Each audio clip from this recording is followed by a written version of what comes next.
Torah commence par le mot commencement, ce qui veut dire qu'il faut s'intéresser au commencement, notamment au commencement de l'histoire de l'humanité. Et ce commencement, aujourd'hui, Raphaël Sadat, dans la science, on le désigne par le Big Bang. Est-ce qu'il y a identité, similarité entre le premier mot de la Bible, au commencement Dieu créa les cieux et la terre, et la notion de Big Bang?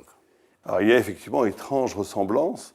Et ce qui est extraordinaire, c'est que si nous, depuis des millénaires, le peuple juif proclame l'unité de Dieu et le fait que le Dieu est un Dieu créateur, vous savez qu'une des grandes discussions avec les Grecs, avec Aristote notamment, c'était est-ce que le monde est éternel dans le passé, le cosmos est-il intangible, la matière. Aristote pensait que la matière avait toujours existé, il n'y avait pas de Dieu créateur. Exactement. Et la grande révolution du monothéisme, c'est de dire il y a quelqu'un qui a créé le monde. Exactement. Mais ce qui apparaît aujourd'hui à la science découvre un monde qui est créé aujourd'hui avec les dernières découvertes qui datent de qui ont été proclamées. Ils ont été découverts il y a 2 ans, mais qui ont été dites à la presse il y a à peu près quelques semaines.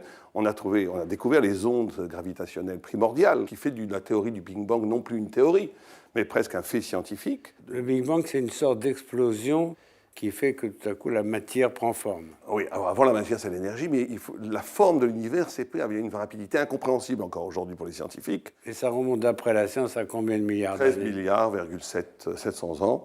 Ils sont très précis. Ils sont très précis, et on dit qu'entre le moment zéro et le Big Bang, il y a eu une fraction de seconde d'un milliardième, de milliardième, de milliardième. Bon, alors c'est extraordinaire. Alors, ce qui est intéressant, c'est que face à ce constat aujourd'hui scientifique, il y a des questions métaphysiques qui se soulèvent.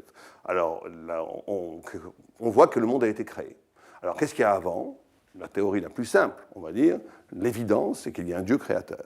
Vous savez, vous êtes en train de faire quelque chose de tout à fait hérétique, puisque le Talmud dit que celui qui se demande ce qu'il y avait avant, ce qu'il y aura après, ce qu'il y a au-dessus, ce qu'il y aura, il vaudrait mieux que son placenta se soit renversé sur sa figure, c'est-à-dire qu'il ne soit pas né que dans le ventre de sa mère, il y a eu une sorte d'avortement. Tout à fait, tout à fait. Il ne faut pas se poser ces questions. Pourtant, on n'arrête pas de se les poser. Non, je ne lis pas le Talmud comme vous. Ah bon. Je lis le Talmud qu'on ne peut pas comprendre. Il y a un au-delà de l'être, d'ailleurs le texte que je vais vous lire ici le dit, il y a un au-delà de l'être dans lequel, dès qu'on projette des concepts de l'être, on est dans l'hérésie. Mais on doit tout à fait comprendre, comme ont fait tous les grands rabbins du Moyen-Âge, surtout d'Andalousie, qui ont justement cogité sur la notion de la création, de la preuve de Dieu, de l'existence de Dieu, ça existe dans la tradition judaïque.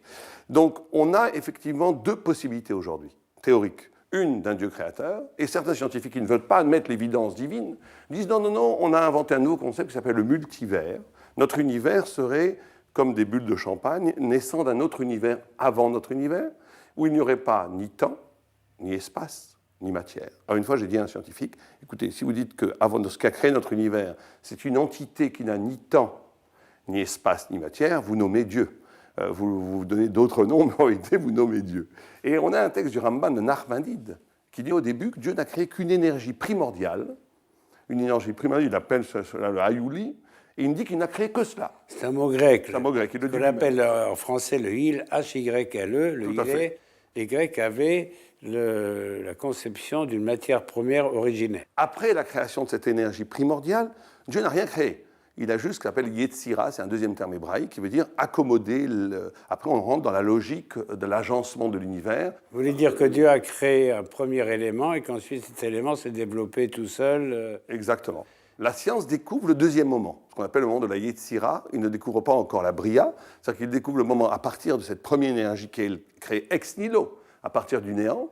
Tout le reste est après complètement scientifique. Il y a des miracles, tout est miracle, mais ça peut être compris par la conscience humaine. Et on a effectivement un développement après de l'énergie à la matière, de la matière au minéral, végétal, etc., etc. Vous dites ex nihilo à partir du néant. C'est une expression philosophique très connue, comme si le monde ou les choses avaient été créées à partir de rien. Ce qui est intéressant, c'est qu'en hébreu, un des noms, dans la Kabbale, un des noms de Dieu, c'est Ayin, ce qui veut dire le néant, parce qu'on ne peut pas le comprendre. Donc, les chassidim et un certain nombre de philosophes ont dit, quand on dit création ex nihilo, il ne faut pas traduire création à partir de rien, mais création à partir du tout qui est Dieu.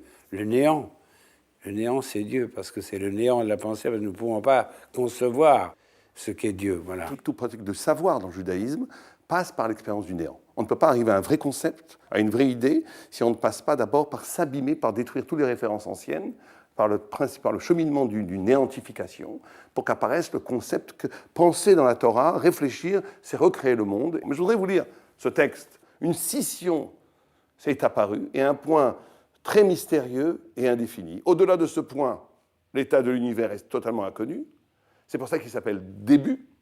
Et la première phase, c'est un rayonnement mystérieux qui est venu frapper ce point, et soudain, le réchit est entré en expansion. Donc on a vraiment ici la description du Big Bang, un point extrêmement lumineux, extrêmement condensé. Dieu a frappé ce point et dit, ce que les scientifiques cherchent, pourquoi l'instant zéro, ça on ne le sait pas encore. Donc il y a un point de création qui est un point avec une énergie extraordinaire que la science décrit, et il faut dire que ça correspond aussi dans la pensée juive au nom divin. Le nom divin commence par la lettre Yod. Or, la lettre Yod, c'est la plus petite lettre possible de l'alphabet. C'est juste un point noir. Donc, comme les 4 lettres du nom de Dieu sont censées être le logiciel de la création. Il y a 4 phases dans le monde. La Kabbale distingue 4 mondes, le monde de l'émanation, de la création, de la formation, de l'action, etc. Toujours, toute la structure de l'univers repose sur ces 4 lettres. Et la première lettre, le Yod, c'est donc le petit point d'énergie fondamentale à partir duquel a eu lieu l'expansion de l'univers. C'est très important ce que vous dites, parce que vous avez parlé de logiciel. Alors, vous savez que la grande discussion qu'il y a entre la Torah et certains scientifiques, pas tous, beaucoup sont en accord avec la Torah, c'est qu'est-ce qui précède quoi? Est-ce qu'on a avant tout un logiciel, Istakla Boraita Vebaraita Alma? Est-ce qu'avant tout on a la Torah? Ça veut dire, Dieu se traduit, Dieu a regardé dans la Torah et il a créé le monde. Il y a cette idée qui n'est pas facile à comprendre, qu'il y a une Torah céleste qui est au fond le logiciel de l'univers, et Dieu a regardé ce programme, et avec ce programme, il a créé le monde. Oui, tout à fait. Mais en vérité, la vraie discussion, c'est la suivante. Est-ce qu'avant tout, on a matière? Et que la matière, en se développant, va créer de l'intelligence, de l'esprit, de la pensée, de la spiritualité, de la religion. On a une vision du monde où le point de départ est une énergie, l'énergie devient des atomes, les atomes font des molécules, les molécules font du minéral, le minéral font du végétal, végétal l'animal, l'animal fait de l'homme. À un moment donné, un singe lève la patte et arrive à l'accès de la pensée fait des systèmes de pensée, et on arrive à une spiritualité. C'est une vision matérialiste, on peut dire, puisqu'elle signifie que tout n'est que développement de la matière. Exactement. Le cerveau humain, c'est aussi de la matière, et donc tout vient de la matière et va vers la matière. Exactement. Cette pyramide, vous l'avez tout fortement bien dit, dans cette pyramide, la base de tout est articulé autour d'une logique matérialiste. C'est ça. La Torah dit le contraire, la science aujourd'hui découvre le contraire. Donc ce que la Torah dit, que l'esprit, la loi, l'abstraction, la vérité permet à la matière de s'organiser, est vérifiée elle aussi par la science. Et donc dans le premier mot de la Torah, Dieu créa un commencement, au commencement il créa les cieux et la terre. Il y a déjà l'idée qu'il y a un but, parce qu'on ne commence pas quelque chose si on n'a pas un but. Donc le seul fait de dire qu'il y a un commencement, qu'il y a une création, renvoie à un Dieu créateur et renvoie à un homme qui doit être attelé à une tâche sur la terre. Tout à fait. Et c'est aussi la garantie de la liberté.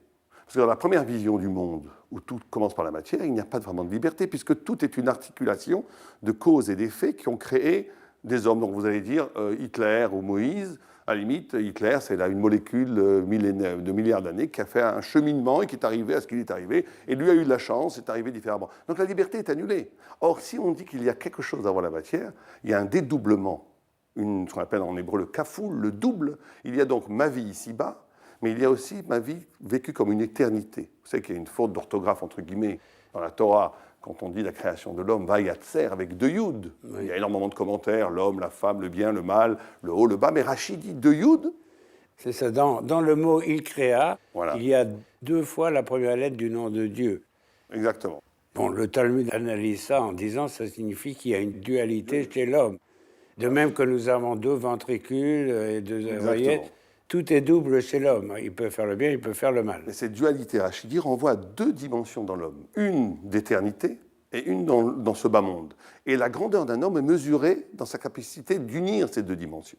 Un homme qui serait complètement défini par son itinéraire psychologique, familial, économique, sociologique, serait coupé de sa vraie vie. Un homme n'est un homme véritablement quand il est capable d'organiser sa vie, de se vivre comme un immortel. Est-ce qu'on peut dire qu'il n'y a aucune contradiction entre le récit de la création de la Torah, au commencement, Dieu créa les cieux et la terre, donc il y a un Dieu créateur, et la théorie du Big Bang? Moi, je pense qu'il n'y a aucune contradiction, et au contraire, que la théorie du Big Bang corrobore totalement la notion de la création. Toute la philosophie, la pensée commune qui était née du XVIIIe, du XIXe siècle, qui voyait le monde comme un monde stable, éternel, le primat de la matière, est en train de s'effondrer pour laisser apparaître une lumière originelle qui n'est autre que le message biblique que les Juifs annoncent depuis 3000 ans. Oui. Alors cette notion de commencement est tout à fait fondamentale, d'abord parce que ça signifie que le monde a un sens, puisque si on commence quelque chose, c'est pour continuer. Et deuxièmement, il y a un très célèbre texte dans lequel Rabbi Abahu dit « Au commencement, avant la création du monde, Dieu était seul avec son nom ». Alors on se pose la question, qu'est-ce que ça veut dire? Qu'est-ce que c'est que le nom de Dieu? Or, numériquement, son nom, Shemo, a la valeur numérique de 346. Et 346, c'est aussi la valeur numérique du mot volonté. Donc quand on dit Dieu était seul avec son nom, il faut traduire Dieu était seul avec une volonté. C'est-à-dire la question posée est la suivante. Qu'est-ce qu'il y a avant le monde? Eh bien, il y a Dieu. Il n'est pas seul. Il y a Dieu, mais le fait que Dieu soit, qu'il y ait de l'être, implique qu'il y a aussi une volonté. Car ce Dieu ne vit pas en autarcie, il s'identifie quelque part à sa volonté. C'est-à-dire qu'il existait déjà une programmation de toutes les catégories de l'être avant que l'être apparaît en matière. La destruction des idoles, c'est pas simplement détruire les idoles en bois, en pierre et en fer, c'est de rendre relatif l'être pour pouvoir laisser apparaître une dimension, un horizon du sensé supérieur à l'être. Parce qu'il faut rappeler que le commencement de l'histoire juive, c'est lorsque Abraham, selon la tradition, casse les idoles de son père. Donc on peut dire que s'il casse les idoles de son père, c'est qu'il casse l'idée d'un monde qui n'aurait pas de commencement. Vous connaissez le fameux texte talmudique qui s'appelle juif, qui s'appelle Israël. Tout celui qui combat l'idolâtrie. Le Talmud donne la dignité du nom d'Israël à n'importe quel nom juif, qui s'inscrivrait dans cette volonté de faire luire dans le monde l'au-delà du monde. C'est ça être juif.